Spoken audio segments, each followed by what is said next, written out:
Good evening, ladies and gentlemen. Welcome to Freedom Project Academy, where we're going to have an overview of my book, To the Victor Go the Myths and Monuments. Now, a lot of people are going to be very shocked about some of the things that are in this book if they've never been exposed to this sort of thing before. When I went to school, I thought I knew history. I studied history because I wanted to study history. I really liked it.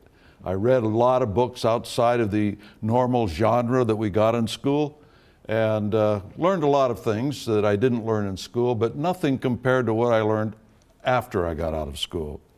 And it really all started when I was in an automobile with 4 other men. We were on our way to a speech. And the fellow that I knew the best in the car, in the back seat, said, my state, he was from Arkansas, just paid off its war bonds. And I thought, well, what's that got to do with anything? But I asked him, because I obviously wanted to be asked, what do you mean war bonds, from Korea? He said, no.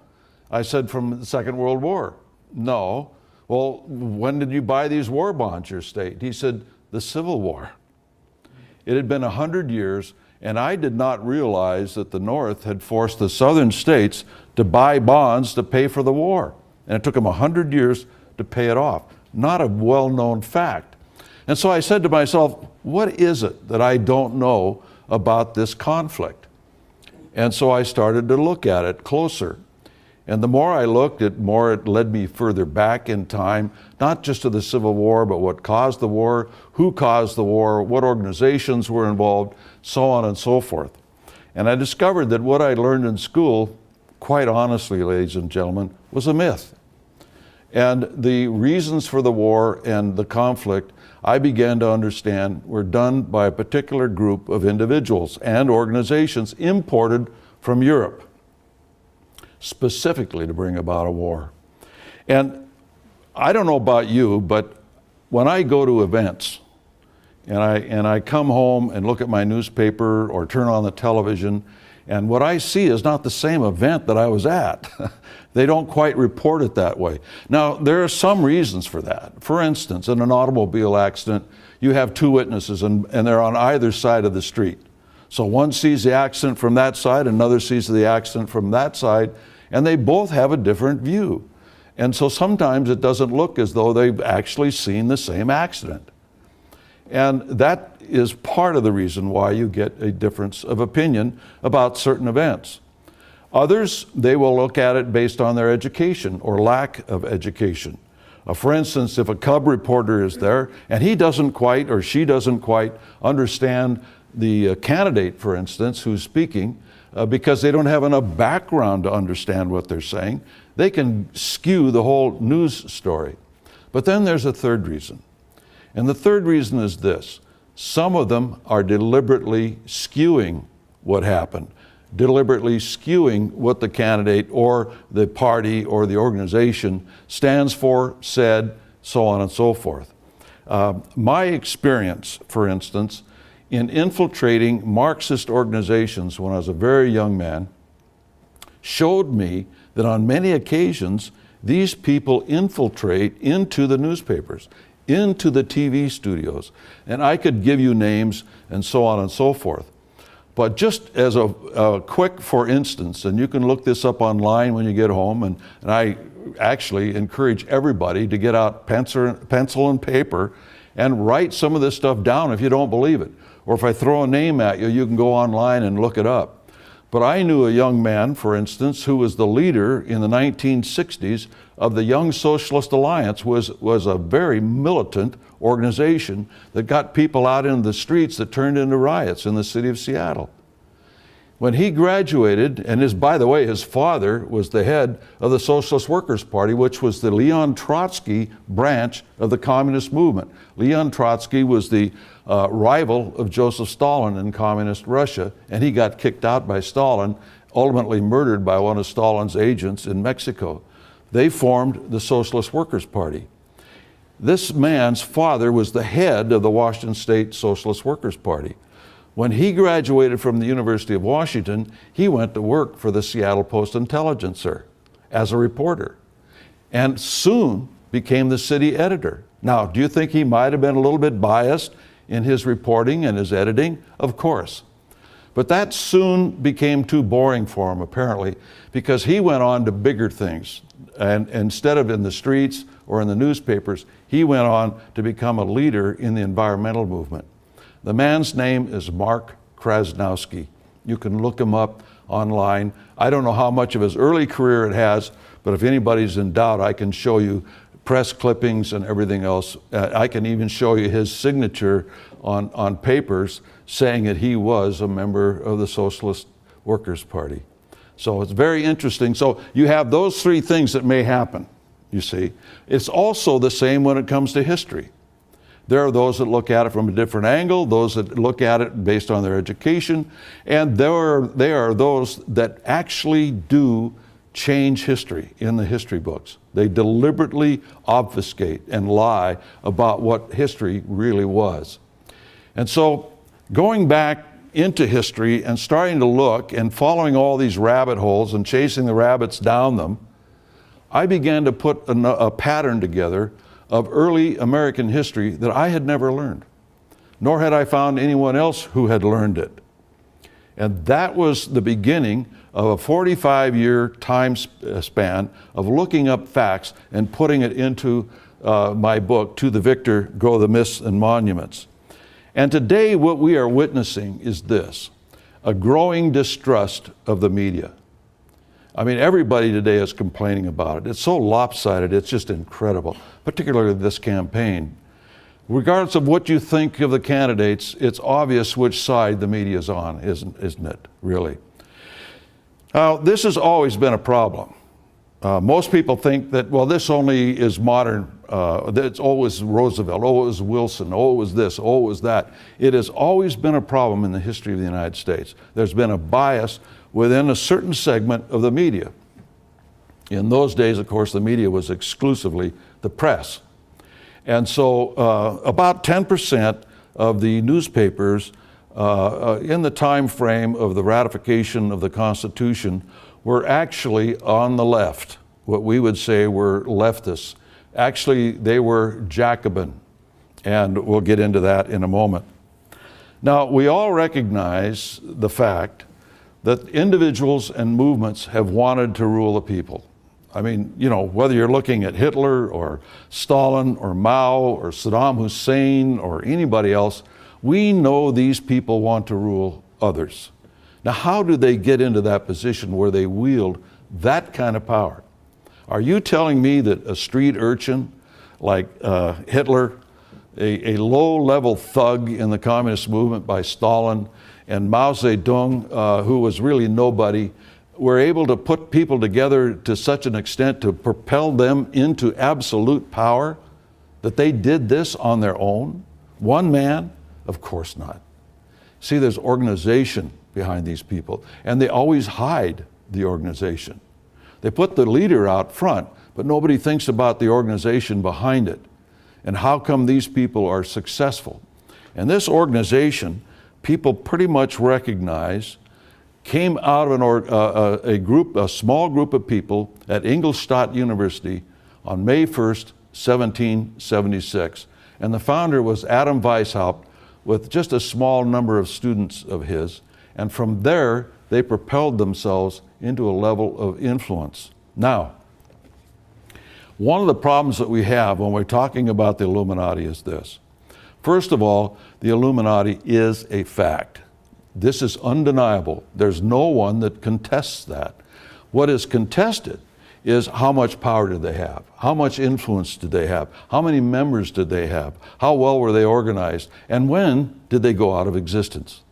You see, because every history book that you read tells you that the Illuminati went out of existence immediately after its being discovered by the government of Bavaria. And it was interesting, by the way they discovered the Illuminati. It was totally secret. And in those days, you didn't have mail service like we have today. You know, we just stick the mail in the slot and we know somebody's going to come along and pick it up, and in Timbuktu, they're going to get my letter, right? Well, this isn't the way it was back in the 1700s. Particularly if you had really confidential correspondence, you hired a messenger. Or someone, some friend, some family member, someone you bought went out and delivered your package, your letter, correspondence, documents, whatever it was. And they had this Illuminist carrying these documents between key leaders in the Illuminati. Guess what? As he was approaching Ingolstadt University, lo and behold, a bolt of lightning came down and killed him on his horse. It was an act of God. And when the authorities got there and opened up the papers that he had on them, they said, wait a minute, what is this? These people are talking about taking over governments and killing people and developing poisons and all of that sort of thing. What is this all about? So they found some of the members because of these papers and started to interrogate them. And they discovered what the goals of the Illuminati were. And so before we get to the goals, let's talk about society in general. Because as a society exists, they form their own government, do they not? Every society forms its own government and maintains that government as they wish, based on their culture and religion and so on and so forth. In their geography, whatever, and all things that enter into that society, they form a government. We formed a government here with the 13 colonies, didn't we? Based on our culture, based on our religious background, etc. And that's the case it is all over the world, no matter whether it's a free government like ours or less free in most cases. And so society determines your form of government. Now, if you change that society, you automatically change the government within a certain amount of time. It just is an automatic result. That's why immigration, mass immigration called migration, anytime that's ever happened, there's no time in history when that didn't change the society and the government into which they migrated. No exceptions. That is one of the problems of what's going on in our country today, is they're changing our society. That will ultimately change our system of government. Can't be helped. And Karl Marx knew this. If you read the Communist Manifesto by Karl Marx and Friedrich Engels, they state in there that they want a social revolution. They don't say revolution. You know, we think that they want a revolution. They're going to go in the street and they're going to kill a few people and they're going to establish this new government. They know they can't establish a new government unless they change the society. Now, if they don't change the society enough, what do? They eliminate part of the society, like Cambodia. They took whole cities, literally cities, not little towns, not little villages, whole cities in Cambodia, and marched them out into the killing fields and slaughtered them all because they knew they couldn't change that society without eliminating enough people to do it. You see, they've estimated, for instance, and this is historical fact, that communists have said at least a third of the American people will have to be eliminated in order to make communism work in this country. To get rid of those people that will stand up, who are moral people and won't follow communist orders. Just that simple.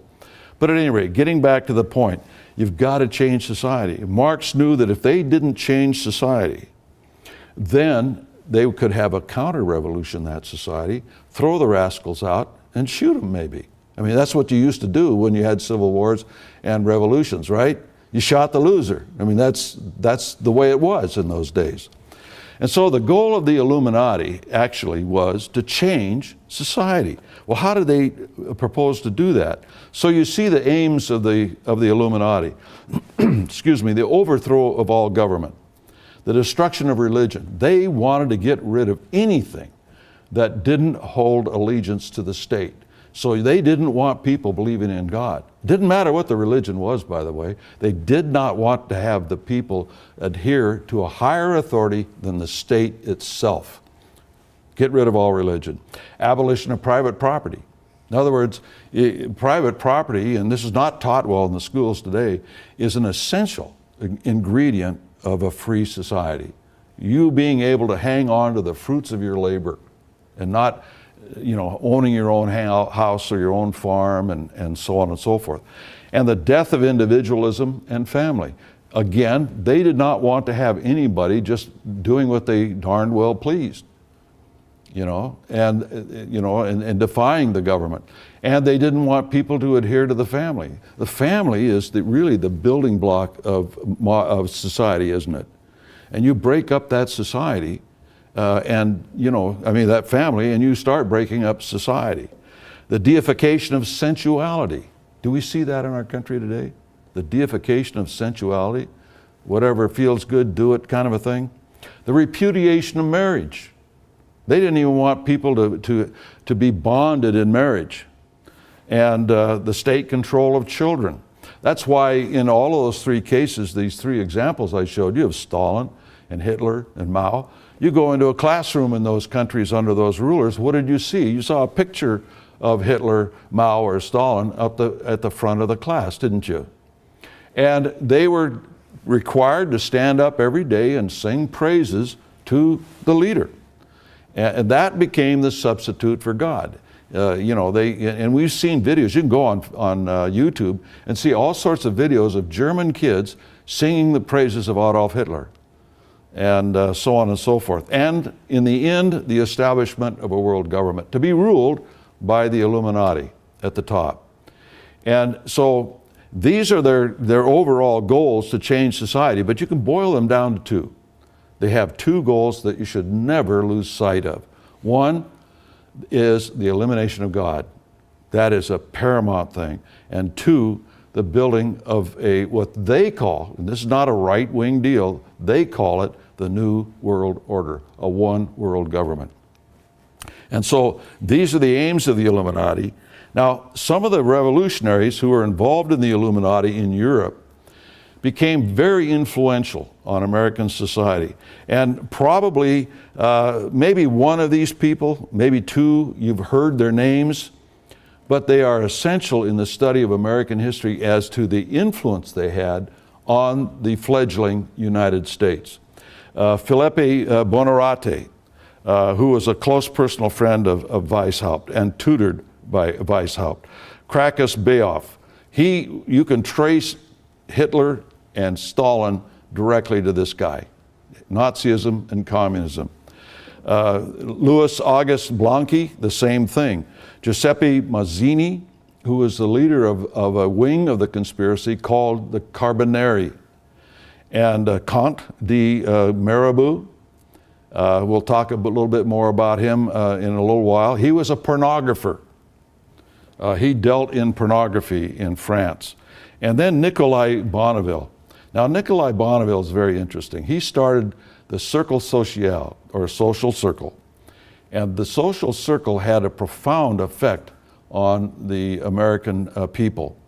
Through the various individuals that they had run through their organization, they also formed other organizations. And he was so famous. He was probably the most important member of the Illuminati in France in his lifetime, and very instrumental in the French Revolution. A lot of people know that they are in the business of changing words. It's called semantics, and they will actually change words to confound and confuse the language and move it towards people thinking the way they want them to think. Let me give you an example in my lifetime. When I was a small boy, when you called somebody square, that was a compliment, because you were talking about the four squares of being a good person, responsibility and belief in God and all of that, the four square. That's what you were. You were a good guy. By the time I was an adult, a square had changed completely to an invective. He was a nerd, right? And so here, good guy, and within 15 years, the same word is bad guy. And that has changed a lot of words in our lifetime. Welfare, for instance, and all sorts of things. You can look in the Constitution. The meaning of the words has changed completely. And this has been by design. And Nikolai Bonneville in the Cercle Social started that process. Interesting thing about Nikolai Bonneville. Nikolai Bonneville, how many here have heard Bonneville Dam, Bonneville Salt Flats? All these things named Bonneville, it's named after his son. And what happened was a man who was an American, who was instrumental in the American Revolution, went to England and started to form Illuminist organizations. And he was kicked out of, he had to flee England. He went into France. They made him, keep in mind, this guy is not a Frenchman, okay? He's not a French citizen. They named him a member of the French Revolutionary Assembly, representing the people. And he was a very close friend of Nikolai Bonneville, and he moved in with Nikolai Bonneville. He moved in and lived in his house for over 6 years. And he slept with his wife. He slept with Bonneville's wife. He was that close. And when the rise of Napoleon came along, who was also an Illuminist, but put in there by the Illuminati, he decided that he wanted to be the leader. This is one of the things that they're always dealing with, these people. Every one of them, they're like the mafia, right? Guy rises to the top and the second guy wants to be at the top. So he bumps off the first guy, right? And that's the way the mafia works. Well, the Illuminati worked to a great extent like that too. So once Napoleon got in charge in France, he started to outlaw all these Illuminist organizations. Why? Because he knew they could take him out. You see, they always eliminate the people that can get rid of them. Hitler did it with the night of the long knives, didn't he? Remember the brown shirt leaders? He was afraid they were going to have a counter-revolution against his revolution, so he killed all the Nazi leaders that he feared. And Stalin did it by inventing a war on terror. There was no terrorism in Russia. They just perpetuated a couple of things, made it look like terrorism, and that way he could get rid of all of his opponents and rivals. Guys that he feared could take over. Saddam Hussein did it the first week. Saddam Hussein, after he came to power in Iraq, got all the Ba'ath Party leaders together and said, now I want you to go out and shoot him, and I want you to go out and shoot him, and so on and so forth. And they had to do it, and they did it. Because they knew if they didn't, it wouldn't just be one dead, it'd be two, right? Both of them. So that's how he struck fear into their hearts and literally took over very, very quickly, totally. But at any rate, this guy is, when Robespierre became the head of the French government, beheading all those people, you know, the Reign of Terror, he imprisoned this man, this American. No one ever knows how he escaped with his life, but he did. And he came back to America, and Bonneville asked him to take his wife and kids to America because he thought he was going to be arrested and killed by Napoleon. So this man brought these kids and the wife back, and he got the oldest son of Bonneville into West Point, and those are the landmarks that are named after Bonneville, Bonneville's son. The man, the American who did this, who was a member of the Illuminati, was a fellow that all of us know, Thomas Paine. Thomas Paine was a member of the Illuminati. Wrote a great thing called Common Sense. After that, you can throw the rest of it away. Most of Thomas Paine's writings after that are used as primers by the communist movement to take people who are basically American in their thinking into rationalism and away from God and building big government. Any rate. Now, the Jacobin movement was imported to America from France, revolutionary France. These Illuminist agents came to the United States trying to take over America during Washington and Adams administrations. And they were controlled by the Illuminati. Now, the interesting thing is, now you can find this out if you look hard enough online, it got so bad that when Philadelphia was the capital of the United States before they built Washington, D.C., it's about 27,000, 28,000 people lived there. They had a riot of 10,000 people in the streets looking for George Washington to hang him. Now, did you read that in your history book? I sure didn't.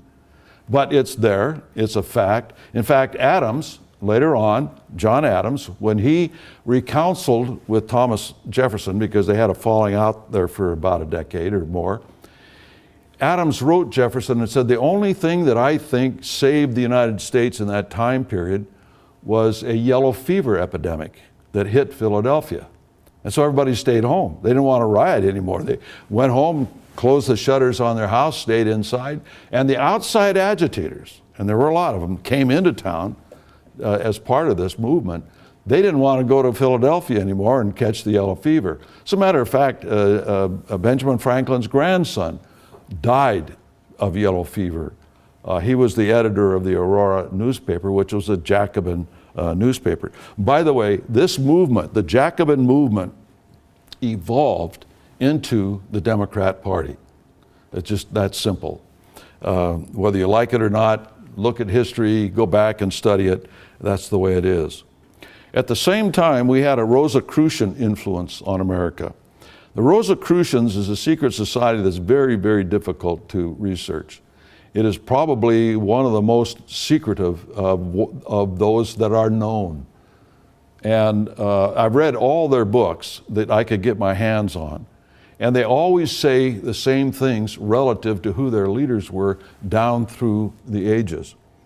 For instance, they had a council of three. This is a worldwide council of three, mainly confined basically to Western Europe in all respects. And the leaders of the council of three, and wait for this one, Benjamin Franklin, George Clymer, and Thomas Paine. Now, Thomas Paine, when he left and came to the United States, he was replaced on the Council of Three by Lafayette, Marquis de Lafayette. Lafayette probably belonged to more secret societies and revolutionary organizations than anybody than perhaps Albert Pike, for those of you who know that name. It kind of went into a hiatus. These men all died and they kind of, disappeared, so to speak. And the second Council of Three was revived just before the Civil War. And the individuals who belonged on that was Paschal Beverly Randolph and General Ethan Hitchcock, who was at one time the commandant at West Point, George Lippard. And George Lippard was a young author, and he wrote a lot of books on history. And they were all fiction, but they were so popular and he wrote them so well that people actually took some of those fictional accounts and actually started putting them in history books, to where these history books were talking about this guy's fiction instead of the real thing. One of them is the Liberty Bell, for instance, that when they first rang the Liberty Bell, it cracked when they read the Constitution of the United States. No, that's not true at all. But at any rate, he died young, and he was replaced by an obscure attorney out in Springfield, Illinois, by the name of Abraham Lincoln. And so these were the Rosicrucian leaders who had, by the way, moved to the United States. You see, they moved out of Western Europe and moved the Rosicrucian headquarters to the United States. So all these individuals were Americans, you see. And that happened a lot. And by the way, you can look it up, and no historian debates this, that the Humanidad Lodge in Paris was a Rosicrucian lodge, and the leaders there included Franklin and Lafayette. No debate on that whatsoever by historians. Now, there was a tremendous amount of Illuminati influence through institutions on the government and in our society. For instance, I'm just going to cover a couple of them because there's so many and we haven't got the time. But once the Bavarian government had outlawed the Illuminati, Weishaupt had to flee north, and he went north into Göttingen University and was a professor there with a number of other members of the Illuminati. In fact, out of that institution comes all of the racial prejudices of Adolf Hitler. You can trace all that hate the Jews, the Slavs, all the rest of it comes right out of that university in a direct line to the Nazi Party. And out of that instruction there came individuals like George Bancroft. Now, George Bancroft, right after he got his doctorate there, founded Round Hill School, and it became a preparatory school for Harvard. Harvard actually financed it, but he put it together and he ran it. And he had like-minded individuals become part of the faculty of Round Hill School. He went on to become the Secretary of Navy. And as Secretary of Navy, he started Annapolis Naval Academy without the permission of the executive branch or, although he was part of the executive branch, or the Congress. He just started it. And like a lot of things that executives do, Congress kind of, goes along with it. Now, you can argue the merits of doing that. We can all say Annapolis is great, it's wonderful. We need training for our young Navy cadets so they can go on and be great admirals and win wars for us and protect our shores and all that. But it was done illegally, basically. And anyway, he was behind it. The other thing is that there were other individuals who were involved in this process out of Göttingen. In fact, Edward Everett was the first American to be awarded a doctorate from Göttingen University. Now, Edward Everett was a very prominent man. You probably know him because he delivered the Gettysburg Address. Now, I know you think Lincoln did, but the actual address was delivered by Edward Everett for about an hour and a half, and Mr. Lincoln stood up and gave this short little dissertation off some notes he made that we think of as today as the Gettysburg Address. But he was not the main speaker. Edward Everett was. And Edward Everett, right after he left Göttingen, the first thing he did when he came back to the United States was to educate Ralph Waldo Emerson. And Ralph Waldo Emerson, his entire life, was involved in the socialist movement and very much a revolutionary. Now, he wrote some very good poetry. I like his poetry, frankly.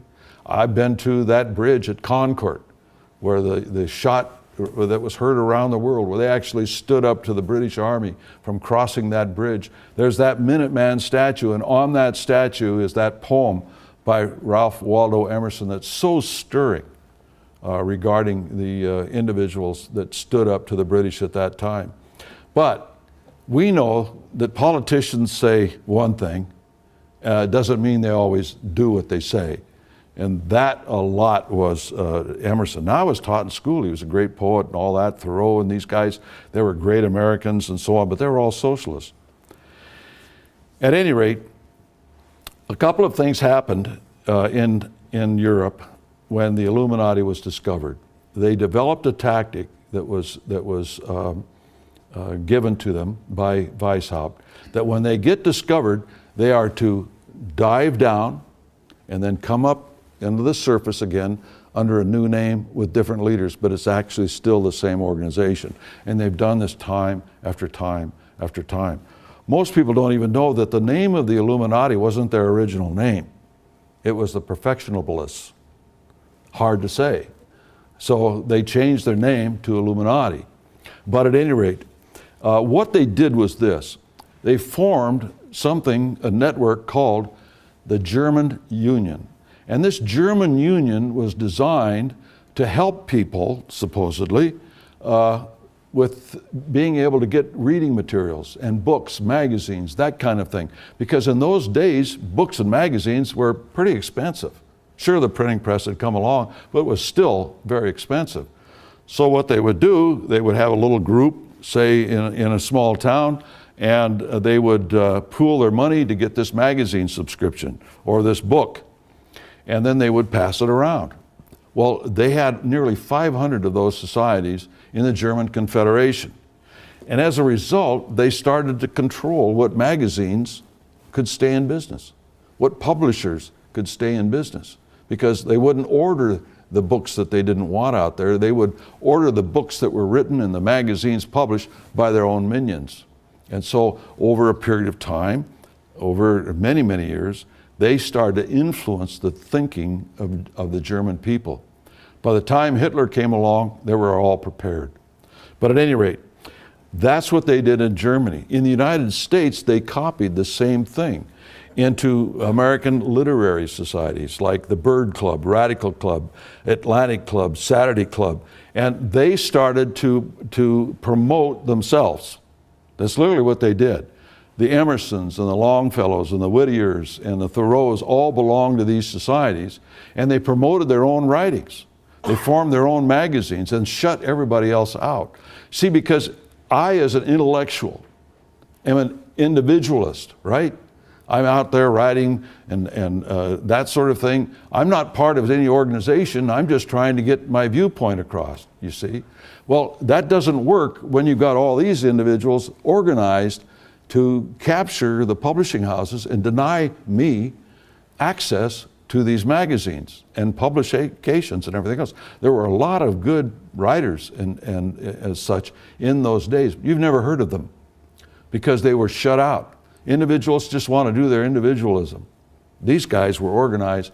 They not only took over the publishing houses, they not only took over the magazines and started them and the newspapers, they actually started to go into the Christian publishing houses.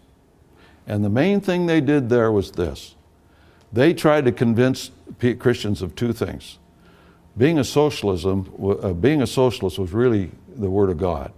In other words, sharing alike and all this charity business, only it's government charity instead of individual charity. They convinced Christians that that was the way to go. But more important than anything, the thing that they did was to convince Christians not to get involved. In other words, don't get involved in this. Do nothing. They wouldn't change any of the scripture. They wouldn't change the Bible. They would just change the mindset of how you read it. In other words, you're supposed to support your leaders. Like, there are many passages in Scripture that say that, except it's taken out of context. Cover to cover, it's what? Oppose evil and the consequences of not opposing evil. But they got Christians to stop opposing evil. And that's all they had to do. What is the chief enemy of these kinds of people? It is the religious people, is it not? So do you think they're going to leave the religious people alone? That they're not going to attack them in a way that they don't even realize they're being attacked, that they're taking over from the inside? This has been going on, and that's all I'm going to say of it. I didn't want to get into it in my book because I want you to understand what's going on, and once you understand what's going on, you can make up your own mind, right? At any rate, these are communists who influenced American politics. Karl Marx. Now, how did Karl Marx influence American politics? For one thing, he was the titular leader of the communist movement. And all the communist aspect that came into the United States was under his leadership at one time. For instance, Wendell Phillips, the famous abolitionist, a member of Congress, Senator Charles Sumner, who was the chairman of the Foreign Relations Committee of the Senate, and Horace Greeley were all members of the Communist First Internationale under Karl Marx. Karl Marx wrote 500 articles for Horace Greeley's newspaper, the New York Tribune, when it was the largest Sunday circulated newspaper in the United States. The communist movement helped build its circulation for his Sunday edition. Very influential. And Horace Greeley hired other communists from Europe to also write as regular columnists in the newspaper. Robert Dale Owen, who was the son of Robert Owen, Victoria Woodhull. Victoria Woodhull was the head of Section 12 of the Communist Internationale. She and her sister put together the first Wall Street Journal, the very first newspaper that was ever published to keep people abreast of what was going on Wall Street. And all the main brokerages advertised in her newspaper, and they all knew she was a communist. And Frederick Sorge, he was the leader of the communist apparatus, if you will, organizationally.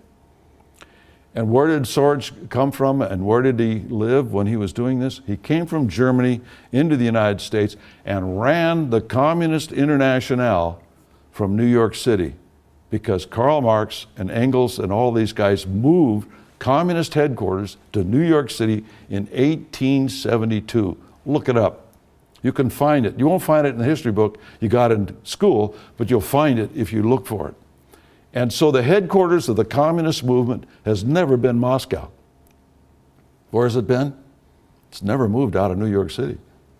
And there's a lot of evidence to that effect. I won't get into it, and I didn't get into it in my book because I stopped at a certain point.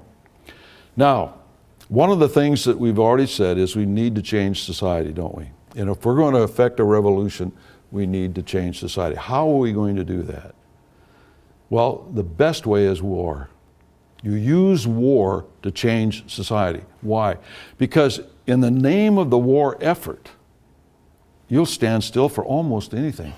You'll have increased taxes, increased regulations, the curtailment of your travel, any number of different things in the name of winning the war. One example is the cigarette tax. In the name of World War II, they put a tax on cigarettes that didn't exist there before by the federal government. Now, when the war was over, did they get rid of that tax? Of course they didn't. But there were a lot of other things as well that they didn't get rid of in the name of winning the war, which were regulatory. They confiscated businesses, all sorts of things like that. But the war has to be on your soil to really make those changes. Can't be a war over there. It's got to be a war here. Terror is another way of affecting change. In the name of terror, in the name of security, in the name of protecting your neighborhood and your home from terrorists that may or may not be there, but you're convinced they are, then you will stand still for limitations on your freedom.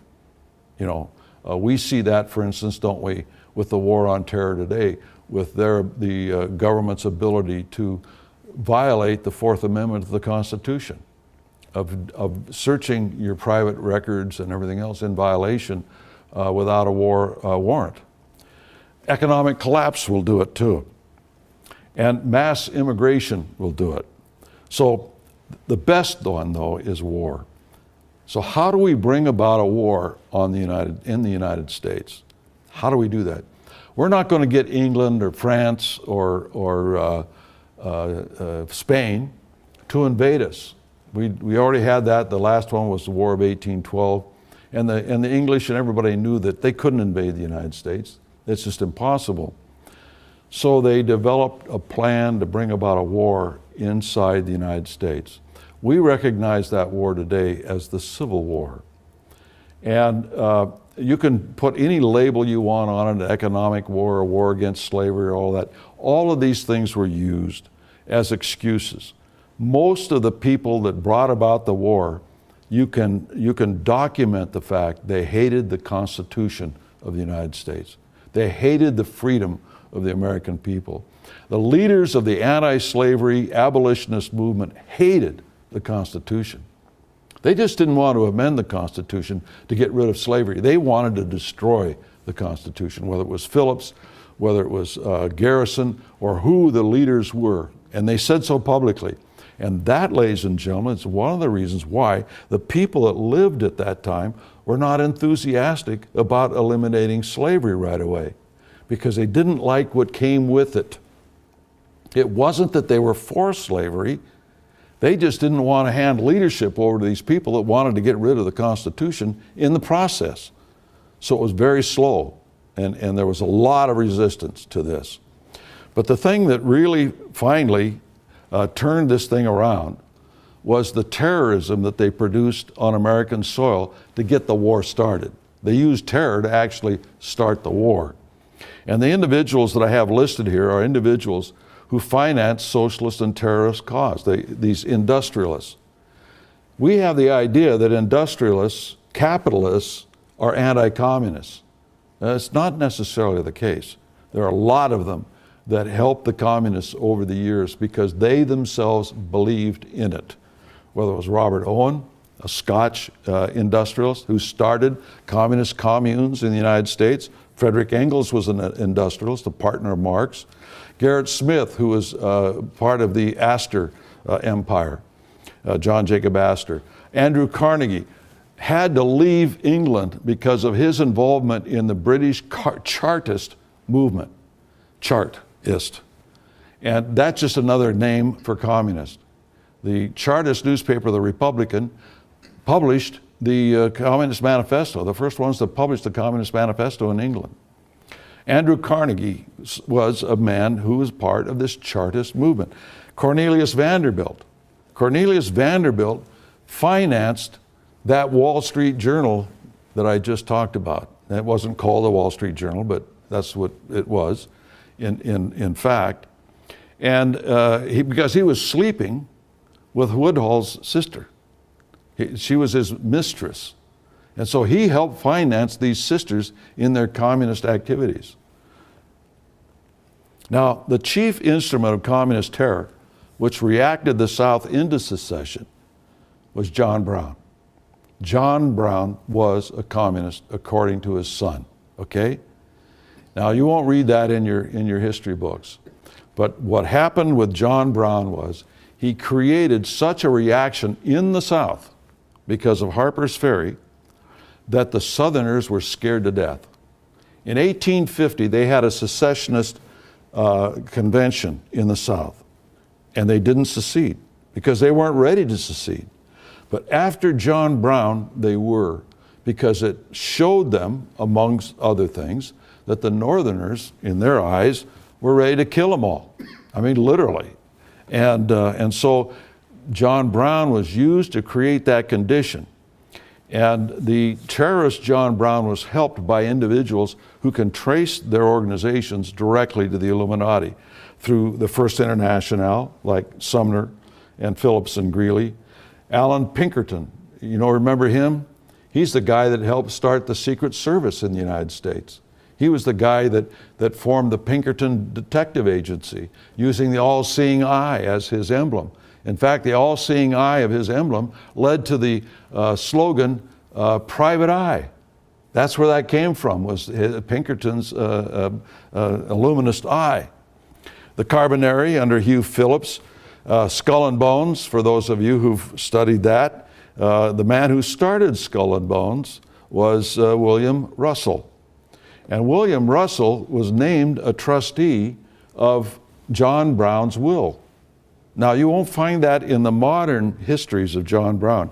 You got to go back about 30 or 40 years to start picking up on the fact in these histories of John Brown that William Russell helped finance John Brown and was one of the trustees of his will. Because the thing is, too many people have studied Skull and Bones today, and so if they saw this name connected to John Brown, a lot of eyebrows would go up and say, wait a minute, what's going on here? And the Secret Six is usually the group of people that they claim were the ones behind John Brown. They were only part of it, believe me. And the Brotherhood of the Union, which was led by the Rosicrucian leader, George Lepard. The Brotherhood of the Union was one of the most influential organizations in the United States you've never heard of. I had never heard of it until I stumbled across it and I says, what is this? And then realized it was to be an umbrella group for all of these leftists. They were going to form an umbrella group to unite towards doing certain things. Now, the interesting thing on this chart is these are the individuals and organizations that helped John Brown. Some of these people had to flee the United States after Harper's Ferry because they knew they could be tried for treason. None of them were. They only tried, and those individuals found at Harper's Ferry, they let everybody else go. And some very big people were involved in the United States government doing all of this. Newspapers. These newspapers, and this is just a few, actually had reporters writing with John Brown, participating in the murder and mayhem and arson, and writing back as unbiased observers to the newspapers about this great saint called John Brown who's trying to free the slaves. And today we see things that are similar, don't we?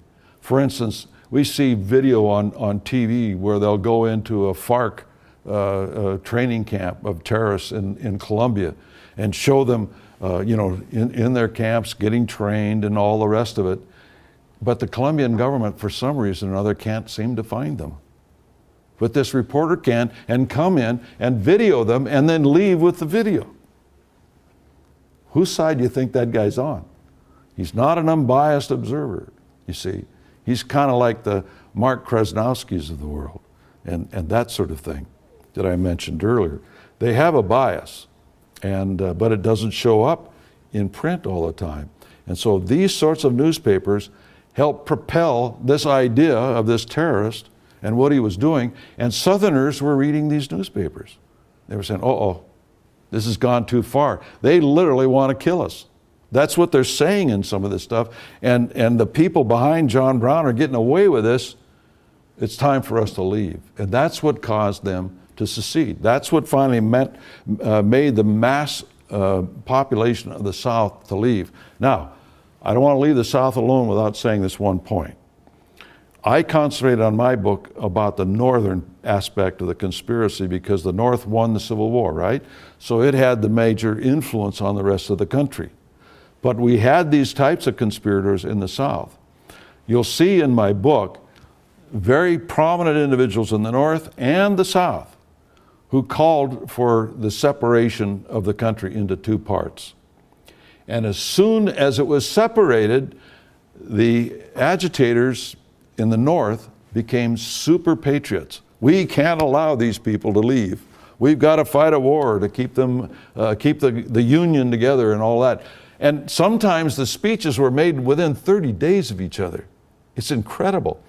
In the South, it was a little bit different. They called for the separation, the secession, but as soon as the secession happened, they became obstructionists, preventing the South from winning the war within the Confederate government, within the state governments.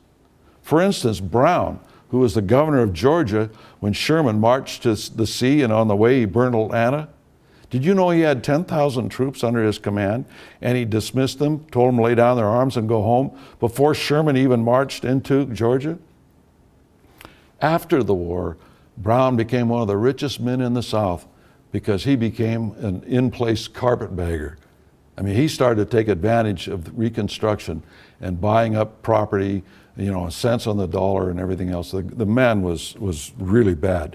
All that's in the book.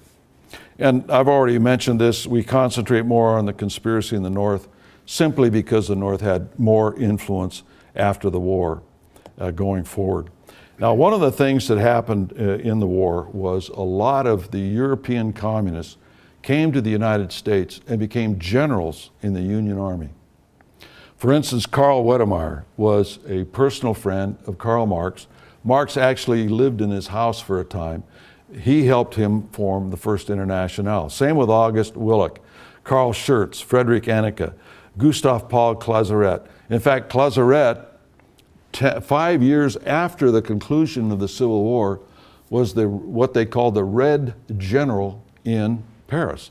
When the communists took over Paris and started to slaughter the clergy, you know, the Archbishop of Paris and others to form a communist government in Paris. And he was fresh from the Civil War. That's the kind of thing that was going on.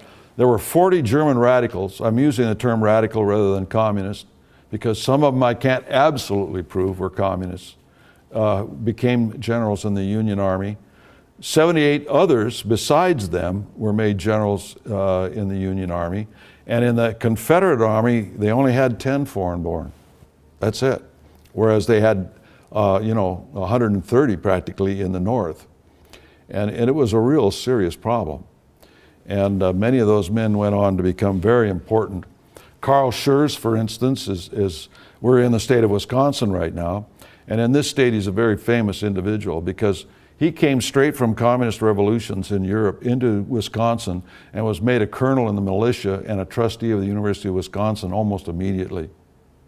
And became very important in the United States. Look him up. You can see how to spell his name. They won't tell you he was a communist, but just when you read it and see what he was involved in, it will be amazing to you. And then start to research this guy. Go back in his life and really spend some time. You will see he was always under communist orders. From the time he was a student at the university, and his main professor was a leader in the communist movement. But at any rate, we document in the book the fact that many of these communists went into foreign service, into the State Department, and it was really quite a problem. And we're running out of time now, and I can't really get into some of the things that these men did in foreign service. Well, let me just end up on this one little note, just to give you one other example of an individual. One of the people that was appointed by President Pierce as our consul in Rome was George Sanders. George Sanders and the future President of the United States, James Buchanan, hosted a dinner for all these communist revolutionaries in London, whereat they advocated overthrowing the governments of Europe and killing all the rulers. And they ended up the banquet by singing the Marseillaise. And it was so bad that when the Senate got wind of it, they would not confirm George Sanders as our consul in London. When he came home, he gave a speech in New York, wherein he said that we need to have a revolution and reinstitute the guillotine. Only this time we need it driven by steam. Ka-chunk, ka-chunk, ka-chunk. And that was the kind of guys that we were sending overseas.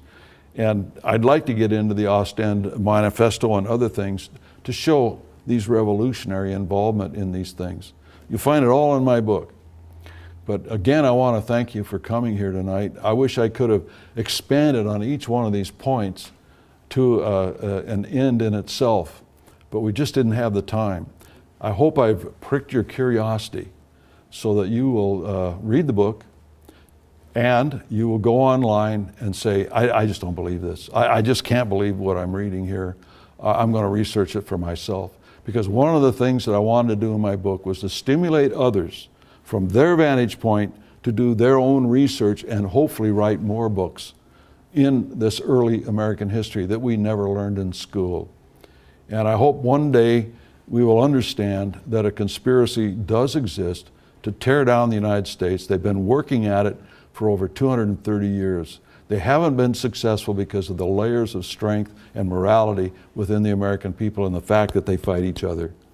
If they stop fighting each other, I hope that never happens, because united they are very strong and it would be difficult to stop them. But we have to stand up. We have to be vigilant. We have to understand the Constitution and the principles on which it's founded. And we always have to keep in mind, we have to remain a moral people. Thank you very much.